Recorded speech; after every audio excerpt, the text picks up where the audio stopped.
year was 1977, and the small town of Dover, Massachusetts, sat nestled in a blanket of silence that felt heavier than usual on those cold April nights. It was a place where winding roads cut through dense forests, and stone walls lined the properties of the wealthy and established residents who sought privacy above all else. The moon hung low in the ink-black sky, casting long shadows that seemed to stretch and twist like grasping fingers upon the pavement.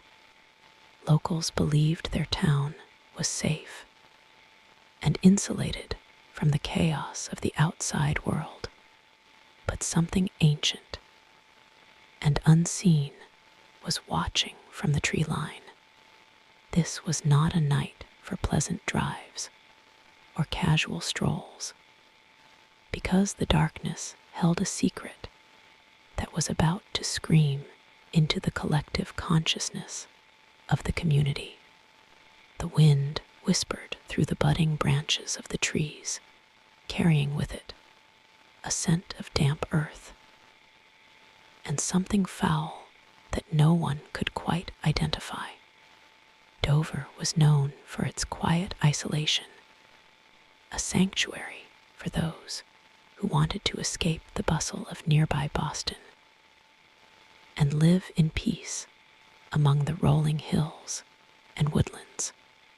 The architecture reflected a colonial history that dated back centuries, with structures that seemed to grow naturally out of the rocky New England soil. However, the geography of the area also included vast stretches of unlit roads and swampy lowlands that remained untouched by modern development. These isolated pockets of wilderness were perfect hiding places for things that did not wish to be found by human eyes. On the night of April 21st, the ordinary tranquility of this setting was shattered forever. The events that unfolded over the span of 24 hours would transform the sleepy town into the epicenter of a nightmare that defied all logical explanation and left witnesses questioning their own sanity. 3 teenagers were driving north on Farm Street late that evening, with the carefree spirit of youth guiding their journey through the winding back roads. Bill Bartlett was behind the wheel of his Volkswagen Beetle, while his 2 friends sat in the darkness of the car, chatting and laughing about the trivialities of high school life. The headlights cut twin beams through the oppressive blackness, illuminating the stone walls that bordered the road on either side. Bartlett was a responsible young man, known for his honesty and artistic talent, but nothing in his life had prepared him for what waited around the bend. As the car crested a small rise, the beams of light swept across a loose collection of stones on the left side of the road. Bartlett noticed something moving atop the wall, something that did not move like a dog or a cat or a deer. Bartlett slowed the vehicle as his eyes struggled to process the shape that was crawling along the jagged rocks of the wall. At first, he thought he might be looking at a small child, or perhaps a monkey that had escaped from a private zoo. But the proportions were all wrong. The creature turned its head slowly toward the approaching lights, and the car filled with a sudden and terrified silence.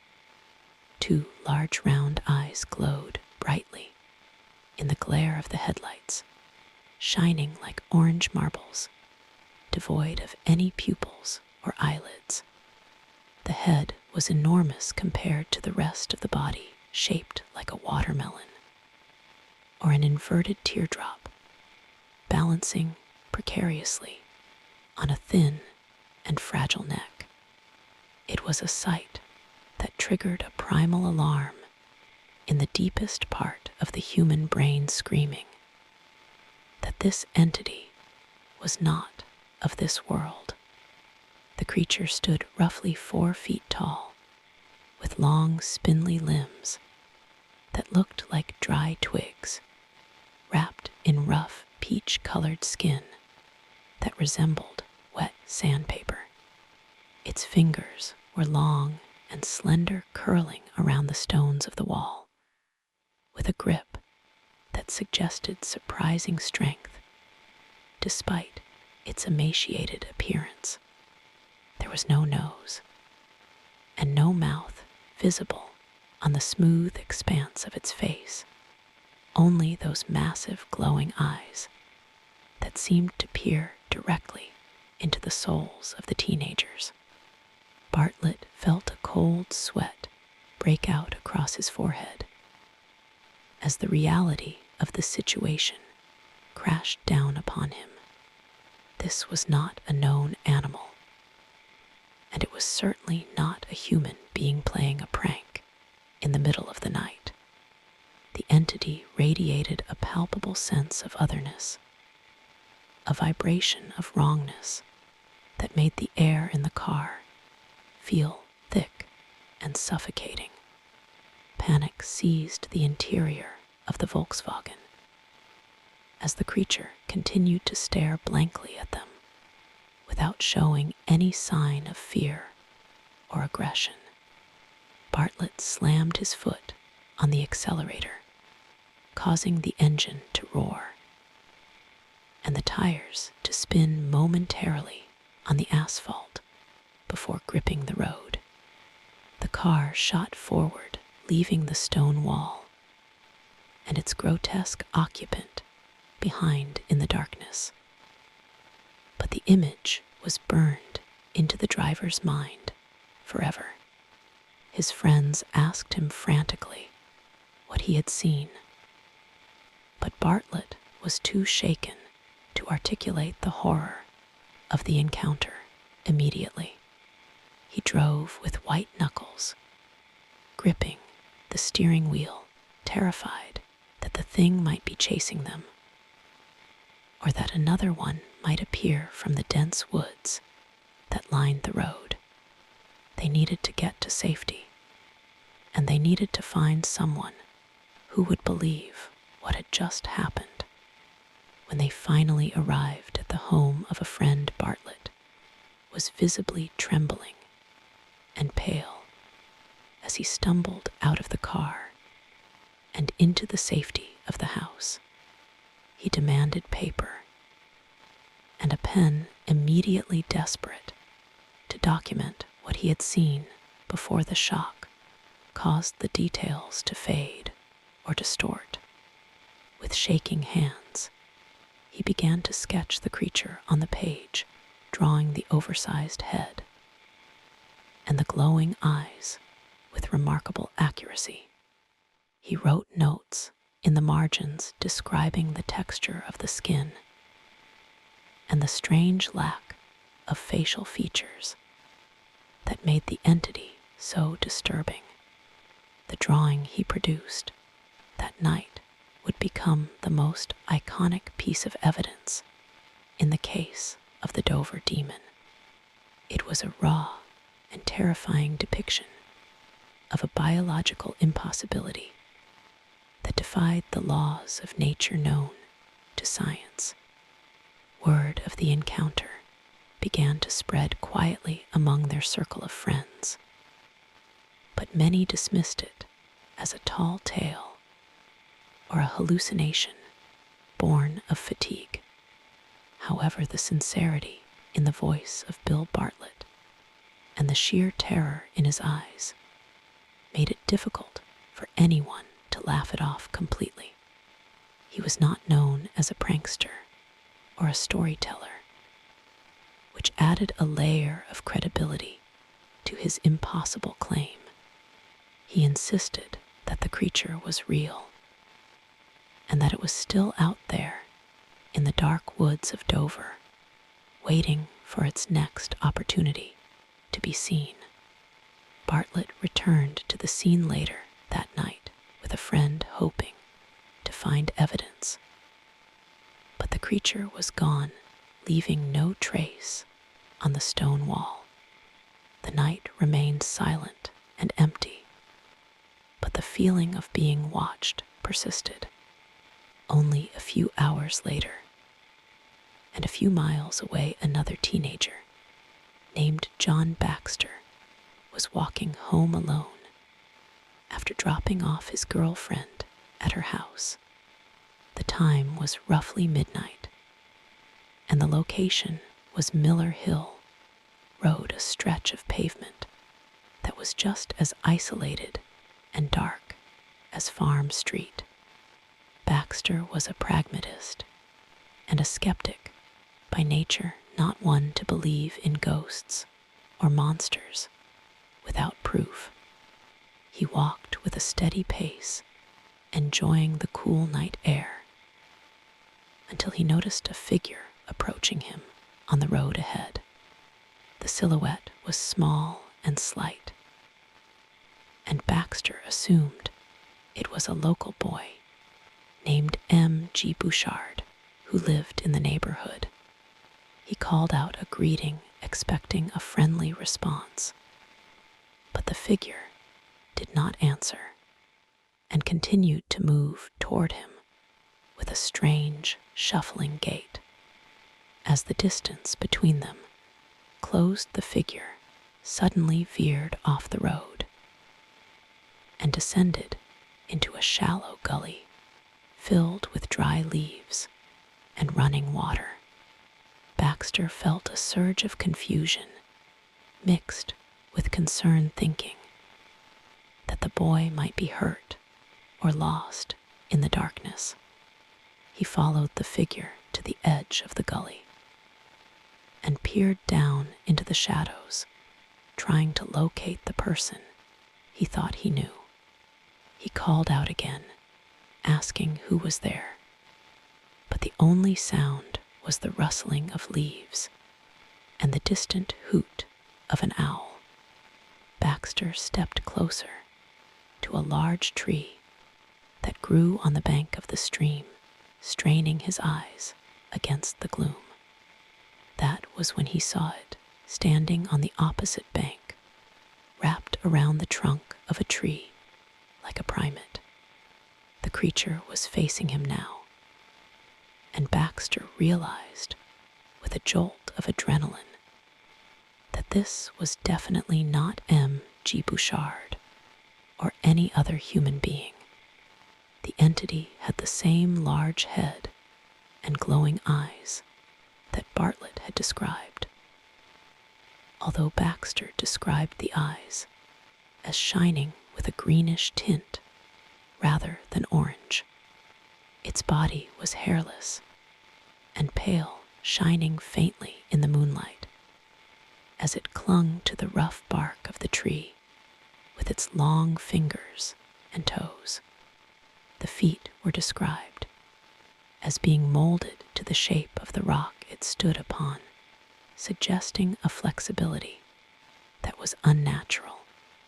Baxter stood frozen on the edge of the gully, locked in a staring contest with a creature that looked like it had stepped out of a nightmare. The fear that washed over him was primal and overwhelming. Baxter later recounted that he felt an intense desire to flee, but his legs refused to obey his commands for what felt like an eternity. The creature did not make a sound, nor did it make any move to attack him, but its mere presence was a violation of the natural order. It simply watched him with those large, unblinking eyes assessing him with an intelligence that felt cold and alien. Finally, Baxter managed to break the spell of terror and turned back toward the road, walking as fast as he could without breaking into a run. He glanced back over his shoulder, repeatedly expecting the creature to be pursuing him up the embankment. When a passing car finally offered him a ride, he scrambled inside with a relief that was palpable. Upon arriving home, John Baxter immediately drew a sketch of the creature, just as Bill Bartlett had done hours earlier, without knowing about the previous encounter. The similarities between the two drawings were striking and undeniable, despite the two witnesses having no contact with each other that night. Both depicted a creature with a large melon-shaped head, a thin neck, and long, spindly limbs. Both described the skin as rough and hairless, and both focused on the terrifying size and luminosity of the eyes.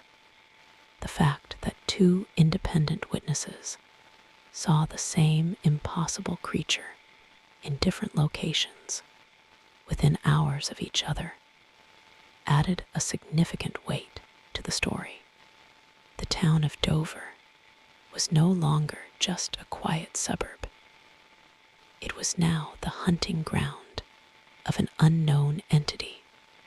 The following night, on April 22nd, a third encounter took place that would cement the legend of the Dover demon in history. Abby Brabham was only 15 years old when she was being driven home by Will Taintor on Springdale Avenue. The time was roughly midnight, mirroring the events of the previous night, as if the creature preferred the witching hour for its activities. As the car moved slowly down the road, Brabham spotted something crouching on the left side of the street, near a bridge.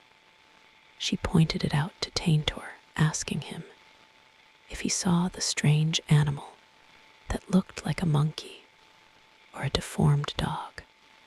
The headlights swept over the figure, revealing the same horrifying features that the boys had seen the night before. The creature was down on all fours, this time its hairless beige body contrasting sharply against the dark pavement of the road. As the car approached, the creature rose slightly and turned its massive head to look directly at the teenagers. Brabham screamed as she saw the eyes, which she described as glowing bright green, exactly as John Baxter had seen them.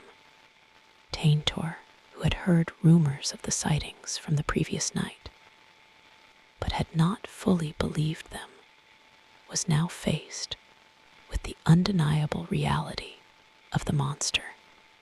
The creature did not flee immediately, but seemed to study the car with a curiosity that was deeply unsettling. Its thin arms looked too weak to support its bulbous head, yet it moved with a fluid grace.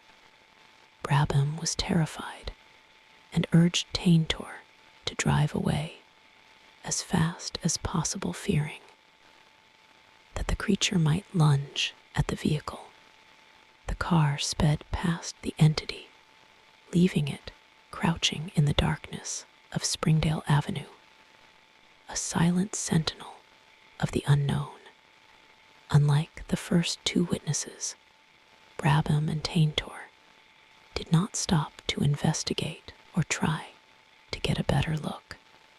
The fear induced by the sight of the creature was immediate and absolute, overriding any sense of curiosity.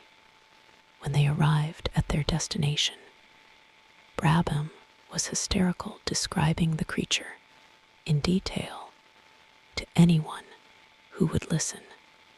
Her description matched the others, perfectly confirming that there was indeed a single entity roaming the woods of Dover. By this time, the local police were becoming involved, as reports from the terrified teenagers began to reach the station. Police Chief Carl Sheridan was a serious man who had seen much in his career, but nothing could have prepared him for reports of a goblin-like creature. He initially suspected a hoax orchestrated by high school students looking for attention or excitement during their spring break.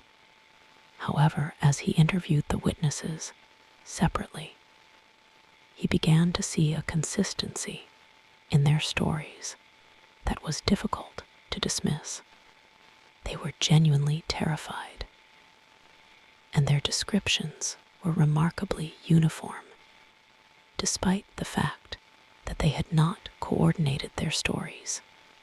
Sheridan realized that something strange was happening in his town, something that required a serious investigation. The police searched the areas where the sightings had occurred, looking for footprints or physical evidence that could explain the encounters. They found nothing conclusive on the hard pavement or the rocky terrain, which was frustrating for both the officers and the witnesses. There were no tracks that could be identified as belonging to a known animal, and no signs of a prank, such as costumes or props. The lack of physical evidence did not deter the believers, but it gave ammunition to the skeptics who wanted to dismiss the entire affair. However, the conviction of the witnesses remained unshaken, and they stood by their stories despite the ridicule they faced. They knew what they had seen, and no amount of skepticism could erase the image of those glowing eyes. News of the Dover demon began to spread beyond the town limits, attracting the attention of cryptozoologists and paranormal investigators.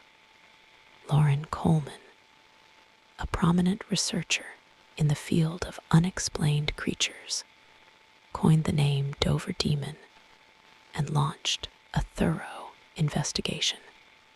He interviewed the witnesses, visited the sites of the encounters, and analyzed the drawings that the teenagers had produced. Coleman was impressed by the credibility of the witnesses and the consistency of the details they provided. He concluded that the Dover demon was a unique entity, distinct from other legendary creatures like Bigfoot or the chupacabra. It seemed to belong to a category of its own, a biological anomaly that defied classification. The media frenzy that followed turned the quiet town of Dover into a circus of curiosity seekers and monster hunters. Reporters from newspapers and television stations descended upon the area, hoping to catch a glimpse of the creature or interview the witnesses. The teenagers found themselves at the center of a storm they had never asked for, and the pressure began to take a toll on them. They were accused of lying, of taking drugs, or of making up the story for fame. But they maintained their innocence throughout the ordeal. The intense scrutiny only served to highlight the genuine fear and confusion that they felt regarding their encounters. They were not seeking fame, they were seeking answers. Various theories were proposed to explain the existence of the Dover demon, ranging from the scientific to the supernatural. Some suggested that it was a moose calf that had been separated from its mother and was suffering from a disease that caused hair loss. Others argued that it was an escaped exotic pet, such as a monkey or a primate, that had not been reported missing by its owner. However, none of the known animals matched the physical description of the creature, particularly the large head and the glowing orange or green eyes. The anatomy described by the witnesses was simply too bizarre to be explained by any conventional animal found in New England. More darker theories began to emerge, suggesting that the creature was an extraterrestrial being that had been left behind by a visiting spacecraft. The description of the large head and spindly limbs bore a striking resemblance to the gray aliens commonly reported in abduction lore. The glowing eyes and the telepathic sense of fear reported by some witnesses also aligned with UFO phenomena. Others whispered that the creature was the result of a secret government experiment gone wrong, an escaped hybrid from a nearby laboratory. These theories fueled the paranoia of the town and made people afraid to go out at night. The woods that had once been a source of peace were now seen as a place of danger. Another chilling theory was that the Dover demon was a spirit or a demon from local folklore manifesting in a physical form. The Native American tribes of the region had legends of small beings that lived in the woods and possessed magical powers. Some believed that the creature was a Manajishi, a trickster spirit known to the Cree people. Although they were geographically distant, the idea that an ancient spirit had been disturbed by modern development resonated with those who felt that the balance of nature had been disrupted. This supernatural angle added a layer of spiritual dread to the physical horror of the creature, suggesting that it could not be killed or captured by conventional means. Despite the intense search efforts and the media attention, the Dover demon was never seen again after that terrifying 24-hour period. It vanished as abruptly as it had appeared, leaving behind a legacy of unanswered questions and lingering fear.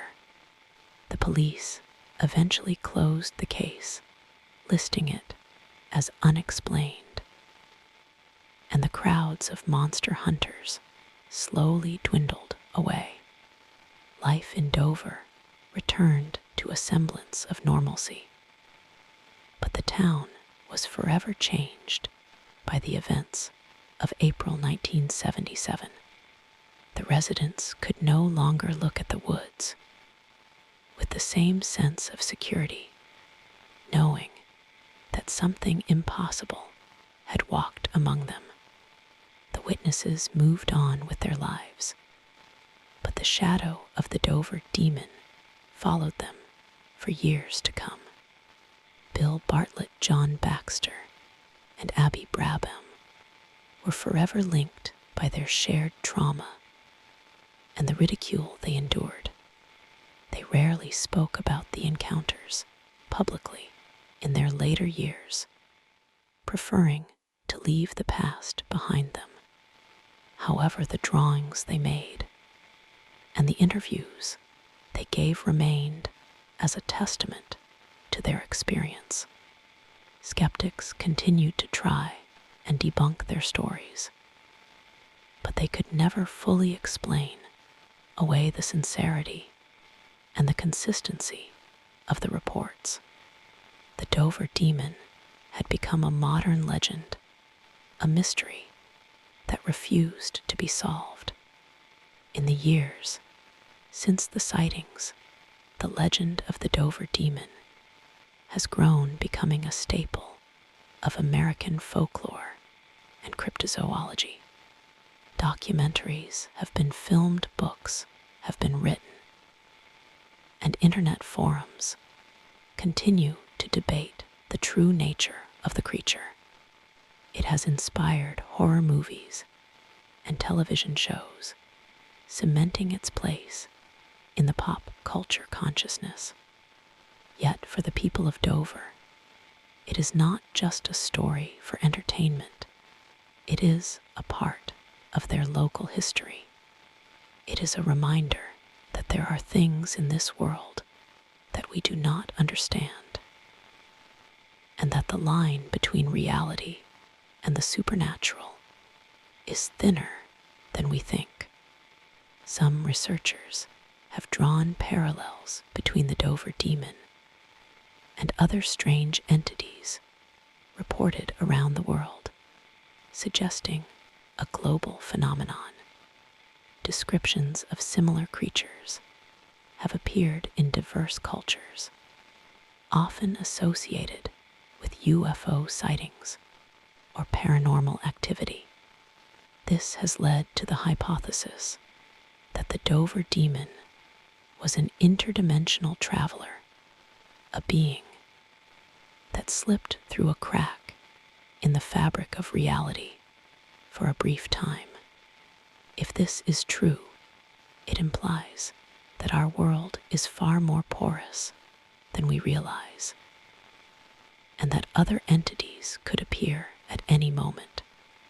The thought that we are not alone in the universe, or even on our own planet, is a deeply unsettling concept. The physical locations of the sightings, Farm Street, Miller Hill Road, and Springdale Avenue, have become pilgrimage sites for those fascinated by the macabre. People visit the stone wall where Bill Bartlett saw the creature, hoping to feel a trace of the fear he experienced. They stand by the gully where John Baxter stared down the entity and wonder what it was thinking as it hugged the tree. The mundane scenery of suburban Massachusetts is charged with a dark energy, a residue of the unexplained. The ordinary has become extraordinary through the lens of this singular, mysterious event. Even today, walking these roads at night can evoke a sense of unease that is hard to shake off. The trees seem to lean in closer, and the shadows appear deeper and more impenetrable than they should be. Every rustle of leaves or snap of a twig can trigger a spike of adrenaline, making one wonder if the creature has returned. The silence of the woods is no longer peaceful. It is pregnant with anticipation and the threat of the unknown. The Dover demon may be gone, but the psychological scar it left on the landscape remains vivid and fresh. Modern technology has brought new tools to the hunt for the unknown, with thermal cameras and drones being used to scan the woods. Yet despite these advancements, no new evidence of the Dover demon has ever been found. It is as if the creature realized it had been seen and chose to retreat permanently into the shadows or back to wherever it came from. This elusive nature only adds to the mystique of the entity, making it a perfect ghost story. It is a monster that cannot be caught, cannot be studied, and cannot be explained. The lack of a resolution is perhaps the most terrifying aspect of the entire story. Humans crave closure and logical explanations, but the Dover demon offers neither. It is an open wound in our understanding of the natural world, a stark reminder of our own ignorance. We want to believe that we have cataloged every species and mapped every corner of the globe. But this creature proves us wrong. It stands as a symbol of the wild and the untamed forces that still exist on the periphery of our civilization.